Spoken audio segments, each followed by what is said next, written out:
After 5 decades of plan, the government says it is taking another step forward with efforts to build, and finally complete the country's first ever underground rail line. Joining me now for more is Transportation Undersecretary for Rails TJ Batan. Good afternoon, sir.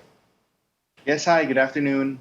Sir, so DOTR and key shareholders hold a site inspection of Metro Manila subway, depot, stockyard, and construction yard. Can you tell us more about this? Yes, that's correct. Earlier today, Secretary Tugade and Secretary Delphine Lorenzana of DND did an inspection of the partial operability section of the Metro Manila subway project. So we visited three sites. We visited the depot of the subway in Barangay Ugong in Valenzuela, where the Philippine Railway Institute is currently being constructed, as well as the launching pit of our tunnel boring machines. Right. Then we went to the Tandang Sora station, where the two tunnel boring machines, the first two out of 25 tunnel boring machines, are currently stored. And finally, we also visited our North Avenue station site, which is at the Veterans Memorial Medical Center property. And that concluded the inspection of our two secretaries this morning. So speaking of the tunnel boring machines, DOTR gave a sneak peek of preparations for the installation of it. What is the status of construction? When will digging finally begin?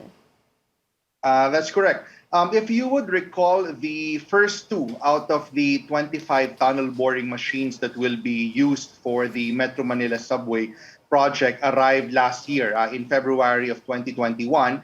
And right now we are scheduled to start lowering our first tunnel boring machine in Valenzuela in May of 2022.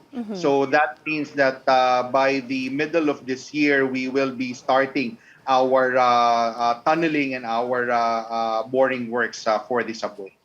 Okay, so funding for the Metro Manila subway gets a boost from Japan with the second tranche of loan agreement finalized last month. What is the significance of this second loan tranche? Yes, that's correct. This is very significant because, as we all know, one of the major issues surrounding mega projects like the Metro Manila subway project is the availability of financing. So for the Metro Manila subway project, we have already secured the second tranche of our loan proceeds from the Japan International Cooperation Agency, or JICA. And what that means is that not only do we have the Metro Manila subway project fully financed already by our Japanese partners, we also see on the ground, as the inspection of Secretary Tugade would show, that construction works are full steam ahead. That's great news. So, sir, in my interview with you last year, you said that portions of the project's first phase may be completed by middle of this year. What's our new targets so far, especially partial operations of the subway? The operations of this first segment from East Valenzuela Station up to North Avenue Station, that's a total of 4 stations, is expected to be ready for passenger operations in 2.5 years. Now, unfortunately, it's really unfortunate that the COVID-19 ran as long as it did. And right now we are implementing acceleration and catch-up measures in order to get this operational at the soonest possible time.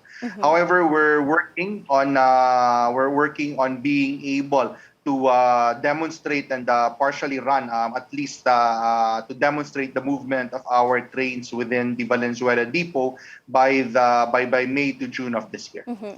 So apart from the Metro Manila subway, and as President Rodrigo's term draws to a close, how many remaining flagships projects under the Build for the transport sector will be up and running before June 30? Some of the projects that we have lined up for inauguration are the MRT3 rehabilitation project. As you would remember, we have been undertaking rehabilitation of the MRT3, which has been in this past few years. So that rehab is already completed, and we now make arrangements for the inauguration of this completed rehabilitation project. We are also working on the common station, which will be completed. The structure, the building structure is scheduled to be completed by the end of this month, and the electromechanical systems expected to be completed by the middle of this year. And of course, finally, together with the Philippine National Railways and General Manager June Magno, we are working on the launching of our San Pablo to Lucena PNR service within the next few months as well. Before we go, sir, and briefly about the fuel subsidy, Budget and Management Undersecretary Tina Kanda said that DOTR has yet to release and they're waiting for the joint memorandum circular before they can disperse funds.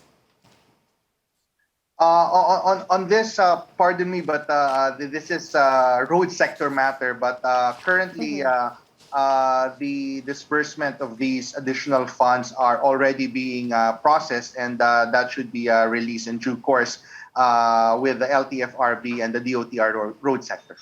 Okay, Transportation Undersecretary for Rails TJ Batan, thank you so much for your time.